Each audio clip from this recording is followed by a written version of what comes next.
वो जो गुण इस्तेमाल कर सकता है वे वाकई कई है, लेकिन सर्वशक्तिमान से बहुत दूर है। उसका शरीर सक्रिय गुणों के आधार पर बदलता है और जाहिर है उनके प्रभावों को सहना और मुश्किल होता जाता है। लेकिन हां, वो क्या करेगा? बिना इन सब के वो न तो जीवित रह सकता है और न कुछ कर सकता है। तो बस ऐसा ही है। अचानक खिड़की से बाहर देखते हुए कुछ उसका ध्यान खींचता है और बिकिनी में लड़कियों को देखने की बजाय वो किसी टैटू वाले अंकल को घूर रहा है। आर्केन्सू की दुनिया में कानून से ज्यादा गिरोह का राज है, जो स्वाभाविक है क्योंकि ये ऐसी जगह है जहां पुलिस कुछ नहीं कर सकती। सुपर ह्यूमन खिलाड़ी ही सब कुछ तय करते हैं। वो अपने आप से बुदबुदाता है कि वह मुश्किल से रोबोटिक्स जैसे तैसे लेकिन उसे नहीं पता कि अगली बार वो बच पाएगा या नहीं। कम से कम अब जब वो वॉरियर किम है, वो थोड़े पैसे से कुछ सामान खरीद सकता है और हथियार की दुकान पर वाकई कुछ बदलाव ला सकता है। आखिरकार आखिरकार कलाकार ने इस कहानी में एक महिला को चित्रित करने के लिए 0.2 ग्राम पेंसिल खर्च की और वो जानना चाहती है कि वह यहां क्या बेचने आया है। वो कहता है कि वो कुछ राक्षस अवशेष लाया है, लेकिन वो पहले ही चेतावनी देती है। वे लेवल 0 माना कोर नहीं खरीद रहे। वो उसे कहता है कि उसे कम मत आके। वो अपने बैग में हाथ डालता है और कहता है कि वो ये बेचने आया है। भाई, एक विशाल ह्यूमन माना कोर जो न्यूडो से राइजिंग गन जैसा दिखता था। वो लेवल 2 कोर था। उसे हैरान चेहरा बनाने की जरूरत नहीं। उसने होटल के कमरे में जो किया वो था अपने पास के सारे कोर उस आदमी को जिसे उसने मारा और उन स्लाइम्स को भी मिला देना। इसके साथ उसने आखिरकार एक लेवल 2 कोर बनाया जो वे वाकई खरीदेंगे। और अब वो शर्मा रहा है। कहता है कि कीमत लेवल पर निर्भर करती है। अगर उसे अच्छी रकम मिली तो हथियार खरीदने के लिए काफी पैसे होंगे। वो 4.77 मिलियन का मूल्य देती है और तुरंत वो कहता है कि वो दुकान के कवच और हथियार देखना चाहता है। वो उसे काउंटर के पीछे आने को कहती है और वहां, यार, ये डंगियों दुकान से ज्यादा सैन्य हथियार खाने जैसा लगता है। वहां 30 M4 पिस्तौल, बाजूका, बैकपैक है। ये अब सोलो लेवलिंग से ज्यादा पबजी जैसा है। लेकिन लड़का उत्साहित दिखता है। कहता है कि वो निश्चित रूप से उसका सबसे अच्छा सामान चुनेगा। और हां, वो अपने बैकपैक में आधा एनिसन लेकर निकलता है, पूरी तरह उत्साहित कि अब वो आर्केन्सू को शांति से खेल सकता है। तभी अचानक कोई उसे पुकारता है। अब जब एक महिला किरदार आई, यहां दूसरी कलाकार बोल्ड हो रही है और वह जानना चाहती है कि क्या वो भाड़े का सैनिक है, क्योंकि उसे मदद चाहिए। वो कहता है, नहीं, वो नहीं है। तो वो कहती है कि ठीक है, वो किसी और को ढूंढ लेगी। फिर वो ढेर सारा नकद निकालती है। कहती है कि वो एक व्यापारिक यात्रा पर है और एक खास गिरोह से डरती है। वो बस इतना चाहती है कि कोई उसकी और उसके सामान की रक्षा करे। केविन बे सोचने लगता है कि बॉडीगार्ड का काम करने के लिए आधा मिलियन बुरा नहीं है, खासकर जब उसने अभी सामान लिया है। तुरंत उसका हाव भाव बदल जाता है और वो कहता है कि वो ऐसी लड़की को खतरे में कभी अनदेखा नहीं करेगा। अगर उसे बॉडीगार्ड चाहिए तो वो भरोसा कर सकती है। वे कुछ गलियों से गुजरने लगते हैं और हां, ये साफ तौर पर संदिग्ध लगने लगता है। वो भी यही सोच रहा है, एक लड़की जो कथित तौर पर व्यापारिक यात्रा पर है, ऐसी संदिग्ध जगह क्यों चुनेगी? अचानक वो रफ्तार बढ़ाती है, सीढ़ियां चढ़ती है और कहती है कि बस इस कोने के आसपास आओ।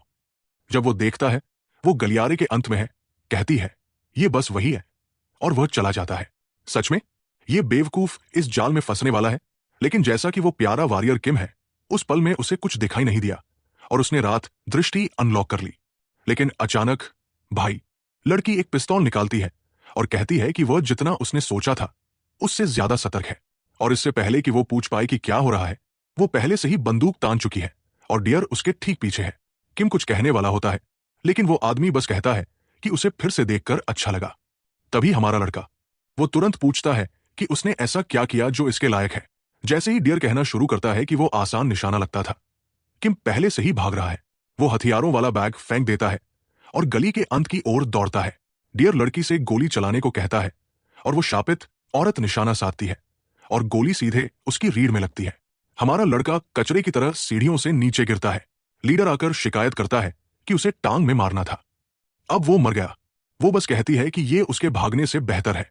समस्या ये है कि वो वाकई अब मर चुका था। वो अजीब आदमी जो म्यूटेंट बन गया था, किसी तरह अभी भी इंसान था। लड़की कहती है कि शायद ये अच्छा है, शायद कोई उसकी लाश खरीदने को तैयार हो। लीडर को परवाह नहीं, वो उन्हें बस लाश इकट्ठा करने को कहता है। लेकिन पलक झपकते ही लाश गायब हो गई। वे सब भ्रमित है, समझ नहीं पा रहे कि ये क्या हो गया।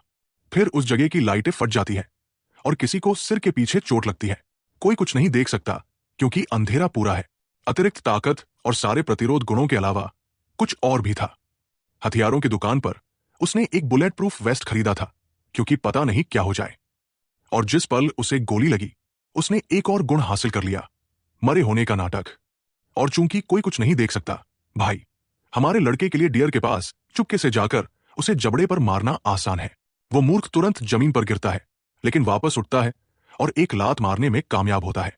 लेकिन हमारा वॉरियर कहता है कि उस बदमाश को आभारी होना चाहिए कि उसकी जान पहले बचाई गई थी। जिसने तुम्हें बचाया, उसे मारने की कोशिश करना, यह सबसे चतुर काम नहीं जो उसने किया। लेकिन जैसे ही वो उसका सिर कुचलने जाता है, धड़ाम, एक और गोली चलती है। लड़की चिल्लाती है कि रुक जाओ और पूछती है कि डियर ठीक है। अदृश्य होने के बावजूद हमारे लड़के को बाह में गोली लगी और तभी उसे याद आता है, भाई, आर्केन्सो में सबसे डरावनी चीज म्यूटेंट्स या राक्षस नहीं थे, इस दुनिया के लोग थे। वो बहुत भोला था, बहुत आसानी से भरोसा कर लिया। ओह देखो, वो भी ग्लॉक निकालता है, उसके हाथ में गोली मारकर हथियार गिरा देता है। मैंने सोचा था कि ये ठंडा सोचा समझा किरा स्टाइल होगा। धड़ाम, हेडशॉट। लेकिन दूसरा आदमी अभी भी बाहर मुंह चला रहा है। ना, तुम पहले से बता सकते हो कि वो अच्छा आदमी बनने वाला है। गड़बड़ बात यह है कि हमारा नायक ध्यान भटक गया और अब डियर एक जोरदार लात मार रहा है जो उसके मुंह के किनारे पर लगती है। ऐसा लगता है कि उसने आखिरी सेकंड में चकमा दे दिया, लेकिन इस दौरान उसकी बंदूक गिर गई और सबसे बुरी बात, उस बदमाश की टांगे बदल गई। अब वो असली हिरन बन गया, भाई, एक लेवल 1 सुपर ह्यूमन। हमारा नायक विश्वास नहीं कर पा रहा कि वो बदमाश अभी विकसित हो गया। लड़ाई के बीच में वॉरियर किम से एक छोटी पॉपअप स्क्रीन देखकर वो समझाता है कि इस गेम में कोई भी किरदार सुपर ह्यूमन जागृति से गुजर सकता है। ये गेम का मुख्य विकास मैकेनिक है और एक बार कोई जागृत हो जाए, वो आसानी से किसी इंसान को हरा सकता है, भले ही उसके पास राइफल हो। और अब अपने सामान्य शरीर के साथ किम को इस बदले हुए आदमी से निपटना होगा। एक सेकंड में वो आदमी धुंधला हो गया, भाई। डियर की क्षमता थी स्टीरियोटिक जंप। पता नहीं इसका क्या मतलब है, लेकिन मूल रूप से एक ऐसी स्किल जो उसे कई दिशाओं में तेज गति से कूदने देती है। उस बदमाश ने क्रिएटिव मोड चालू कर दिया और गुरुत्वाकर्षण बंद कर दिया, भाई। वो पहले से ही दीवार पर चढ़ रहा है ताकि ऊपर से ड्रॉप किक मार सके। किम कॉल ऑफ ड्यूटी शिफ्ट की दबाता है और सही समय पर फिसल कर बच जाता है।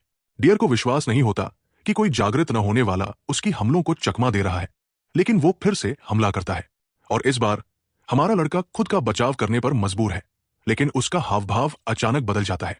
किम ने एक हथियार निकाला और पूरा प्रहार रोक लिया।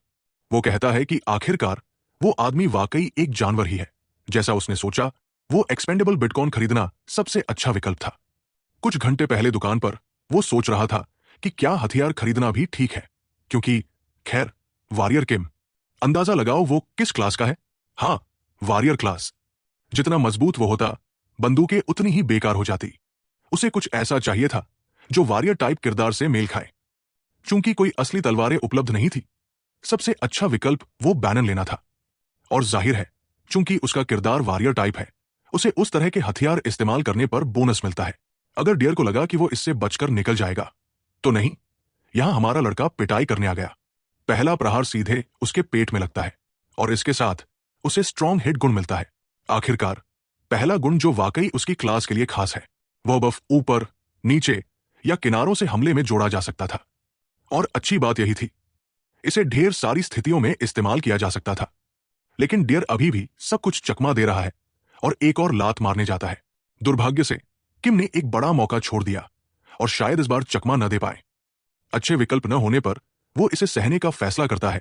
अपनी बाह से प्रहार लेता है और दूसरी बाह से जवाबी हमला करता है, सीधे घुटनों के पीछे मारता है।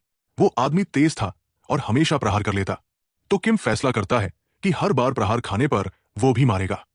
और लगातार हमलों के बाद उसे दूसरा गुण मिलता है, कॉम्बो। गेम के शुरुआती चरणों में वॉरियर किम के लिए इससे बेहतर कुछ नहीं। एक स्ट्रॉन्ग हिट और कॉम्बो, तेज और जोरदार मारने का सही सेटअप। अब वो मूर्ख हर तरफ से पिट रहा है, सीधे सीने पर चोट। वो गीले डामर पर कचरे के थैले की तरह गिरता है। हमारा लड़का जश्न मनाता है, कहता है कि उसने आखिरकार उस बदमाश को हरा दिया। लेकिन तभी उसका हाथ अचानक चमकने लगता है। उसे कुछ अजीब सा लगता है, उसका पूरा शरीर दर्द करने लगता है और वो वहां झुककर कराहने लगता है, अपनी बाहों को पकड़कर। समझ नहीं पाता कि क्या हो रहा है। एक सुनहरी विस्फोट और उसके हाथ से एक आभा फूटती है। वॉरियर किम जागृत हो गया था, वो सुपर ह्यूमन बन गया था। वो अपनी मुट्ठियां भींचता है और आसमान की ओर जश्न में चिल्लाता है, भाई, एक पागल जैसा चेहरा। वो आखिरकार सिर्फ एक सामान्य इंसान होना छोड़ चुका था। वो पागल अब कुछ बी बॉय मूव्स भी दिखा रहा है। कहता है कि अब उसकी जिंदगी वाकई बदल रही है। तभी अचानक एक शॉर्ट्स पहने आदमी उसकी पीठ पर कहता है कि ऐसा लगता है उसने कर दिखाया। जब हमारा लड़का पीछे देखता है, भाई, वहां एक आदमी बाजूका और 3 किलो गोला बारूद के साथ आ रहा है। वो आयरन फिस्ट किम है यार।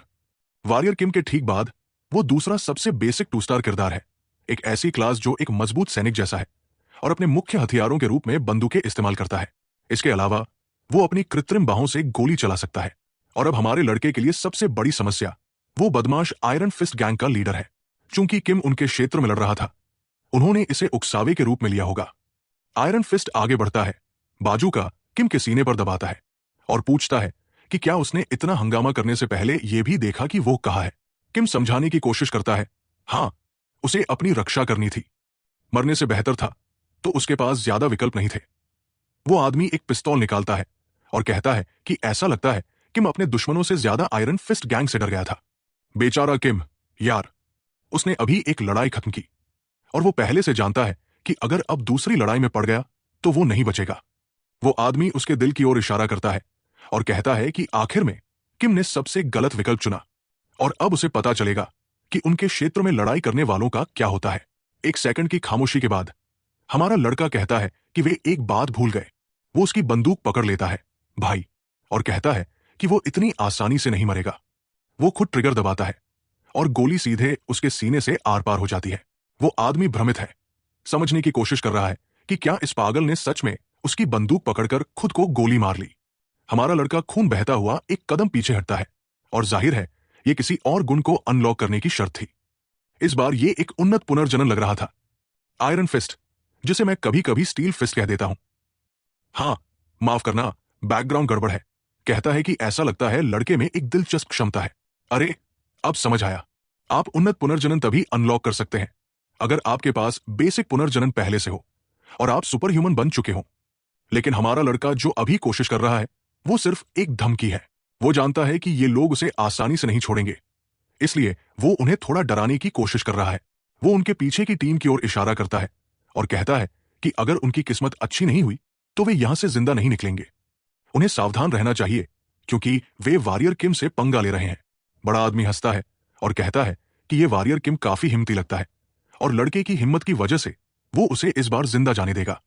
लेकिन उसे ठीक से समझ लेना चाहिए कि इसका मतलब क्या है।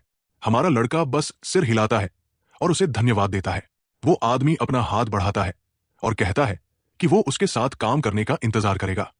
ऐसा लगता है हमारे लड़के को संदेश मिल गया, उसे छोड़ दिया गया है, लेकिन अब से उसे उस आदमी के लिए काम करना होगा। और इस शहर में सबसे निचले स्तर पर जी रहे एक लड़के के लिए कुछ कनेक्शन शायद बुरे नहीं होंगे। वो अपने हाथ जोड़ता है और कहता है, अगली बार तक। सीन सुपरमन्स के टावर पर कट करता है। गेम पहले से ही कमाल था, लेकिन असल में यह पूरी तरह अलग था। उस जगह से बिल्कुल अलग जहां वो पहले रह रहा था। उसके पीछे कोई उसे सुपर ह्यूमन टावर में आने के लिए धन्यवाद देता है। मैंने सोचा कि यह कोई खूबसूरत लड़की होगी, लेकिन नहीं, यह बस एक रिसेप्शनिस्ट है, थोड़ी औपचारिक दिखने वाली। लेकिन जिस तरह हमारा लड़का पहले से ही पागलों की तरह शर्मा रहा है, साफ है कि उसने अपने सामने 16 माइक्रोग्राम भी औरत नहीं देखी। लड़की कहती है कि उसे पता है वो यहां अपनी सुपर ह्यूमन सर्टिफिकेशन के लिए आया होगा। उसे बस कमरे में जाकर अपनी माना और गुणों को मापना है। किम ने पहले से ही नोटिस कर लिया। वो इतना भटका और अनजान लग रहा होगा कि उसे ये पूछने की भी जरूरत नहीं पड़ी कि क्या ये उसका पहला मौका है। लेकिन जैसे ही वो कमरे में घुस रहा है, एक तेज आवाज होती है और सब लोग अपने हाथ जोड़कर घुटनों के बल बैठकर ऊपर देखने को कहते हैं। संत आ रही है। जाहिर तौर पर संत या तो आसमान में एक जहाज है या शायद संत स्वयं प्रकट होने वाली है। एक लेजर कमरे के बीच में चमकती है और हमारा लड़का घबरा जाता है। कुछ रोबोट्स आते हैं और ऐसा लगता है कि हमारा लड़का उन्हें पहचानता है। वो कहता है कि ये पुराने पिता का आदेश है और काले हेलमेट वाली लड़की को देखकर वो सोचता है कि गेम का एक बॉस यहां क्यों है। लेकिन सब लोग घुटने टेक कर प्रार्थना करके उसकी आगमन की पूजा कर रहे हैं। उसे लगता है कि शायद वो किसी ट्यूटोरियल टाइमलाइन के अंदर है। कहानी के इस बिंदु पर संत वाकई एक व्यक्ति थी, बॉस नहीं। लेकिन जैसे जैसे कहानी आगे बढ़ती है, पता चलता है कि वो जिस आदेश के लिए काम करती है वो वास्तव में एक धर्म के रूप में छिपा हुआ एक पंथ है और वे शहर के नागरिकों को बिना हिचकिचाहट के कत्ल करने लगते हैं। बेचारे मूर्ख वहां प्रार्थना कर रहे हैं, कहते हैं कि संत जरूर अपनी शक्ति मापने फिर से आई होगी। लड़की एक विशाल हथौड़ा निकालती है, सुनहरे रंग में चमकने लगती है और पूरी तरह पागल की तरह मुस्कुरा रही है। इस बीच किम बस सोच सकता है, ये पागल औरत बहुत जोर से चिल्ला रही है। सिस्टम से कुछ पीला सा उभरता है और वो वहां खड़ी है, परिणाम का इंतजार करते हुए, अभी भी उस पागल चेहरे के साथ। लोग तनाव में दिखते हैं। फिर परिणाम दिखता है, एक संत जो वाकई पुजारी वर्ग की है के पास लेवल 8 माना और 6 परतों वाला सर्किट है। सब लोग जश्न मनाने लगते हैं, जबकि वो उसी हाव भाव के साथ इधर उधर चलती है। लेकिन एक शख्स जो जश्न नहीं मना रहा, बल्कि पसीने से तर है, वो है हमारा लड़का। वो बुदबुदाता है कि उन्हें वाकई इस तरह खुश नहीं होना चाहिए। एक लेवल 8 सुपर ह्यूमन में पूरी बमबारी बेड़े की विनाशकारी शक्ति होती है। मूल रूप से वे एक चलता फिरता राष्ट्रीय खतरा है, और सबसे बुरी बात, उसे पता है कि यही खतरा निकट भविष्य में सू को तबाह कर देगा। लेकिन उस पंथ जैसी पूजा को देखकर वो जानता है कि कुछ भी कहने से उनके दिमाग नहीं बदलेंगे। अभी के लिए वो वही करेगा जो कर सकता है, भाई, यानी खुद पर ध्यान देना और लेवल अप करना। ज्यादा ध्यान खींचने से बचने के लिए वो कुछ गुण सक्रिय करता है और सिर्फ 3 पर टिकता है। लेकिन तभी अचानक संत एक तरफ देखती है। उसके बगल में खड़ा एक आदमी पूछता है कि क्या हुआ, और वो कहती है कि उस व्यक्ति में कुछ खास है। पलक झपकते ही वो उसके पीछे है। कहती है कि उसके पास बहुत दिलचस्प क्षमता है। वो चौंक कर उछलता है, थोड़ा भ्रमित। कहता है कि उसने उसे डरा दिया। ये समझने की कोशिश कर रहा है कि ये बॉस अचानक उससे बात करने क्यों आई। क्या उसने उसके सक्रिय गुणों को नोटिस कर लिया? भीड़ में मौजूद सभी भक्त यही सोच रहे हैं। संत उस बेकार मूर्ख से बात क्यों कर रही है? अचानक वो हमारे लड़के का हाथ पकड़ती है और उसका नाम जानना चाहती है। पूरी तरह अटपटाते हुए वो अपना महान नाम बताता है, वॉरियर किम।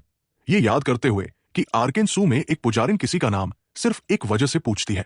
अचानक वो पुराने पिता से प्रार्थना शुरू करती है, उन्हें लड़के को बपतिस्मा देने और आशीर्वाद देने को कहती है। घोषणा करती है कि काले सोने के सिंहासन पर बैठने वाला हमेशा उसे जरूरत भर शक्ति देगा।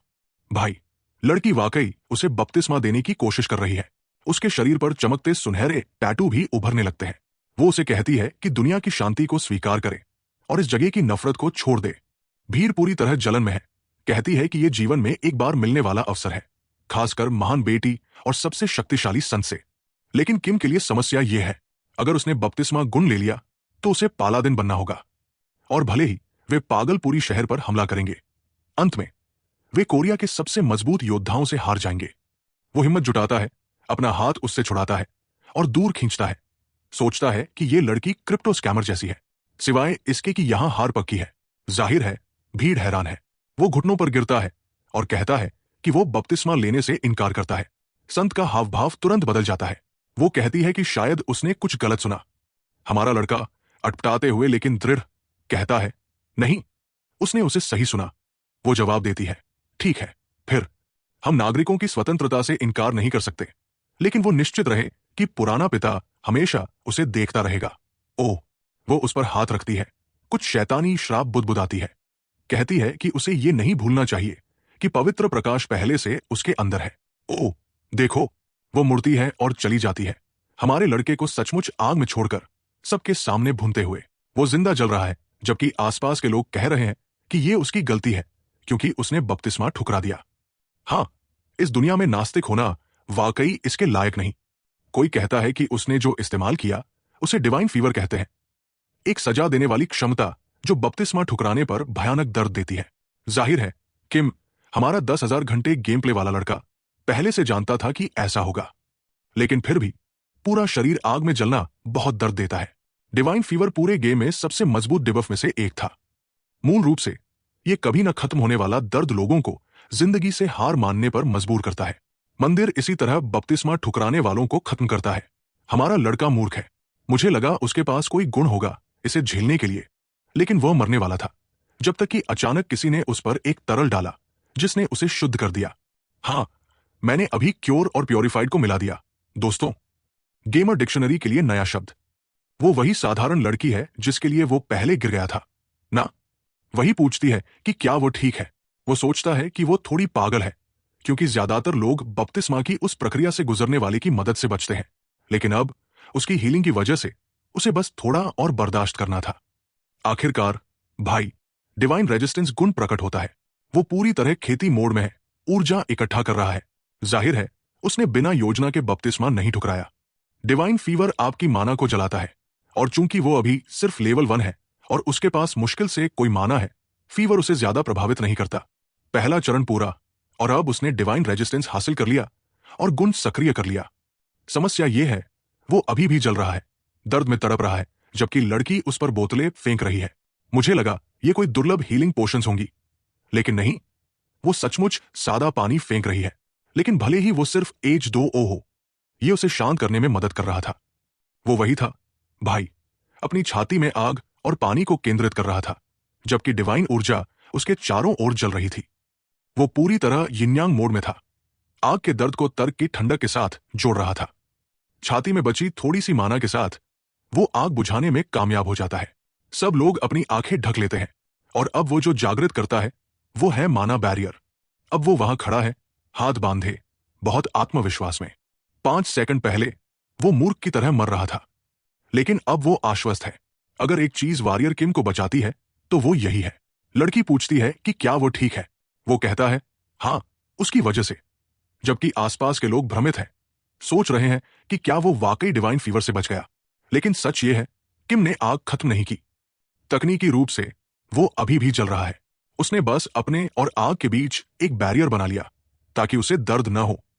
और ये पागल बिना हिचकिचाहट के सीधे मंच पर अपनी प्रतिभा मापने के लिए चल पड़ता है। जब स्कैन पूरा होता है तो पता चलता है कि हाँ, वो अभी भी लेवल 1 है, लेकिन उसके पास 6 सर्किट्स हैं जो मूल रूप से गुणों जैसे हैं। उसके पीछे खड़े लोग कहते हैं कि अब समझ आया कि संत इतनी उत्साहित क्यों थी। वो मूल रूप से एक सुपर बिगिनर है। किम ध्यान नहीं खींचना चाहता था ना, लेकिन संत के साथ जो कुछ भी हुआ उसके बाद ये अपरिहार्य था। डेस्क पर बैठी लड़की उसे बधाई देती है, कहती है कि उसने पहली बार किसी नौसिखिए को 6 क्षमताओं के साथ देखा है। अब उसे बस अपनी सुपर ह्यूमन लाइसेंस की जरूरत है ताकि वो पूरी तरह आधिकारिक हो जाए। कुछ समय बाद रजिस्ट्रेशन डेस्क पर वहां वो है, वो लाइसेंस जिसके लिए उसने इतनी मेहनत की। वो हमारे लड़के को बधाई देती है कि वो एक पूर्ण सुपर ह्यूमन बन गया। वो सचमुच चमक रहा है, उसका दिल उसकी छाती से बाहर निकलने को तैयार है। वो कहता है कि उसने इसके लिए बहुत मेहनत की। वो कहती है कि वो उसे उसके नए विशेषाधिकार समझाएगी, लेकिन नहीं, हमारा लड़का उसे बोलने से पहले ही सब गिनाने लगता है। कम टैक्स, वो हथियार ले जा सकता है। जितना ऊंचा उसका लेवल, उतने ज्यादा पैसे। उसे कई चीजों के लिए गिरफ्तारी से छूट है, परिवहन, खाना, ढेर सारी चीजें मुफ्त है, और भी फायदे हैं। वो वहां भ्रमित खड़ी है, कहती है, हाँ, ऐसा लगता है तुमने सब कुछ याद कर लिया जो तुम्हें मिला। वो कहता है कि ऐसा इसलिए क्योंकि वो गेम्स का आदी है, या असल में गेम्स कहने से बचने के लिए वो कहता है कि वो सुपर ह्यूमोलॉजी का डॉक्टर है।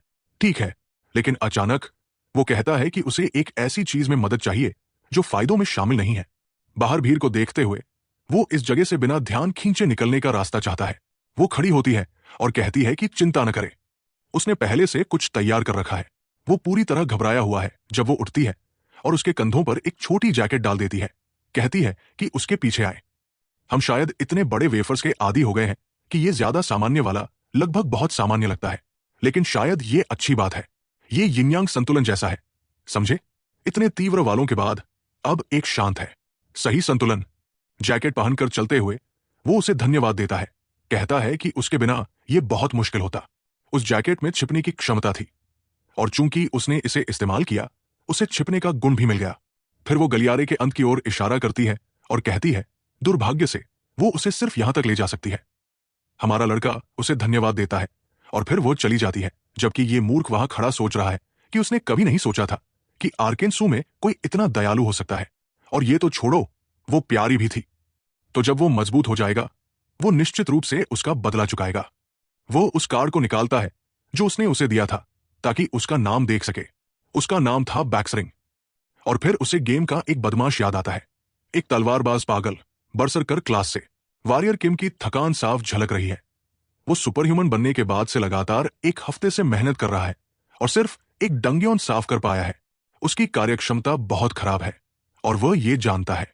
पवित्र आग के खिलाफ बैरियर बनाए रखने के लिए अपनी माना रिजनरेशन की खूबियों को सक्रिय रखना उसे थका रहा है, जिससे शिकार पर विशेषज्ञता के लिए बहुत कम जगह बचती है। अगर उसने सिर्फ शिकार पर ध्यान दिया होता तो वो घंटों पहले खत्म कर चुका होता। लेकिन डिवाइन फीवर डिबफ एक बुरा सपना है, और इसका एकमात्र इलाज नेक्टर, एक दुर्लभ औषधि है जो इसे हटा सकती है। सिवाय इसके कि इसकी कीमत बहुत ज्यादा है और वो कंगाल है। पैसे कमाने का उसका एकमात्र तरीका ये थकाऊ सफाई मिशन है, लेकिन इनमें बहुत समय लग रहा है। जब वो इस पीड़ा के चक्र में फंसा हुआ है, उसका फोन बजता है। ये डायरेक्टर चोई है और किम का गुस्सा भड़क उठता है। ये आदमी उसे परेशान करना कब बंद करेगा?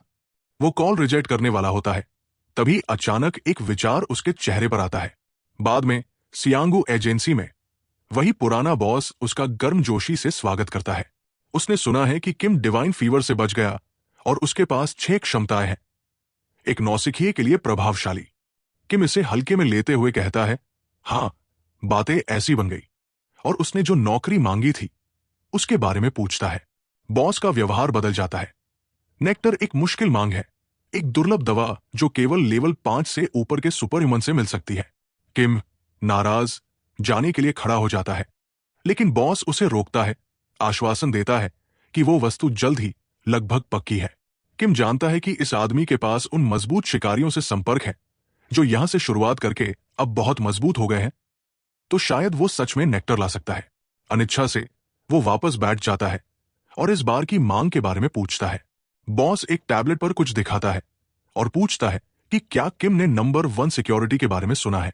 किम भ्रमित कहता है कि नहीं और सोचता है कि क्या ये कोई सिक्योरिटी कंपनी है। बॉस साफ करता है, ये एक निजी सैन्य कंपनी है, देश की 10 सबसे मजबूत में से एक, जिसे एक जोड़ा चलाता है, सीईओ और वाइस सीईओ, जो वहां काम भी करते हैं। 2025 में दक्षिण कोरिया के संदर्भ में नंबर 1 सिक्योरिटी जैसी निजी सैन्य कंपनियां क्षेत्रीय तनावों के बीच फल फूल सकती है।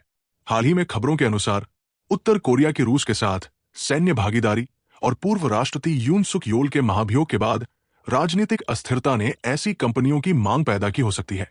एक शक्तिशाली जोड़े द्वारा चलाई जाने वाली कंपनी इस अराजक परिदृश्य में महत्वपूर्ण प्रभाव रख सकती है, खासकर अगर वे किम जिस सुपर ह्यूमन दुनिया में है उससे जुड़े हों। दोनों पारंपरिक मार्शल परिवारों से आते हैं, इसलिए कंपनी की नींव मजबूत है। किम पूछता है कि ऐसी सुरक्षा कंपनी के साथ क्या समस्या है।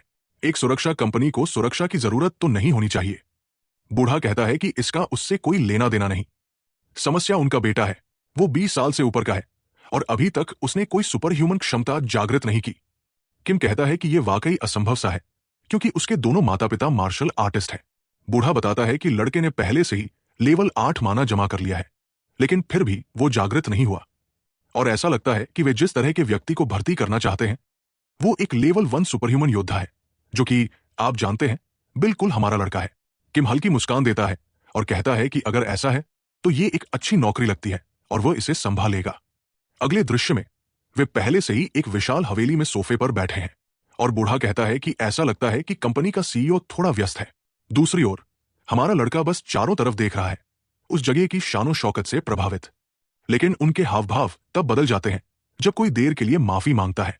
दाई ओर की महिला देरी के लिए माफी मांगती है, अपना परिचय ली मैरी के रूप में देती है और कहती है कि उसके बगल वाला शख्स सीओ जोंगजू है। वो आदमी जीतने के लिए ही पैदा हुआ था, उसके नाम में भी सीईओ था। किम का बॉस पहले से ही झुककर उनकी मौजूदगी के लिए धन्यवाद दे रहा है। इस बीच किम ने पहले से ही समझ लिया कि दोनों कम से कम लेवल 6 सुपर ह्यूमंस हैं। उनके सिर में माना की मात्रा काफी थी। वहां पिता सीओ जोंगजू का चेहरा गुस्से से भरा है, जो किसी प्राइमेट जैसा लगता है। कहता है कि उसने पहले से ही देख लिया कि दोनों काफी कमजोर हैं और ये इसके लायक नहीं होगा। पत्नी उसे शांत करने को कहती है, खासकर क्योंकि अभी उन्हें ताकत की जरूरत नहीं है। फिर वे बैठते हैं और वह दोनों को आने के लिए धन्यवाद देती है। वो पूछती है कि क्या वे अनुरोध स्वीकार करने को तैयार है। किम कहता है कि ठीक है, लेकिन पहले उसे बेटे की स्थिति देखनी होगी और यह जांचना होगा कि क्या कुछ जागृति को रोक रहा है। तभी अचानक सीओ जोंगजू टेबल पर जोर से मारता है। वो आदमी पहले से ही खड़ा हो गया, गालियां देता हुआ कहता है कि वह किसी एमेच्योर को ऐसी बात नहीं बताएगा। यार, इस आदमी को सच में कुछ शांत होने की गोलियां लेनी चाहिए। हमारे लड़के ने अभी कुछ किया भी नहीं। मां अपने प्राइमेट जैसे पति को शांत करने की कोशिश करती है, माफी मांगती है और कहती है कि वो अपने बेटे के मामले में हमेशा ऐसा व्यवहार करता है, लेकिन सच में ये कुछ ऐसा है जो वे किसी बाहरी को नहीं बता सकते। अगर वो अनुरोध स्वीकार करता है तो वे स्थिति समझाएंगे। वैसे भी उसने पहले से ही नोटिस कर लिया कि उसे नेक्टर की जरूरत होगी। सच में ये काफी बेवकूफ परिवार है ना। आप किसी को भर्ती कैसे कर लेते हैं बिना उसे स्थिति बताएं और ये जाने कि वो इसे हल भी कर सकता है या नहीं। अब आपने उसे जानकारी दे दी और अब उसे क्या करना है। हमारे लड़के के पास वैसे भी ज्यादा विकल्प नहीं है। उसकी कार्यक्षमता खराब है और उसे जितनी जल्दी हो सके खेती पर वापस जाना है। जाहिर है, अपने 10,000 घंटे के गेम प्ले के साथ शायद उसे पता है कि ये किस बारे में है और इसलिए वो अनुरोध स्वीकार कर लेता है।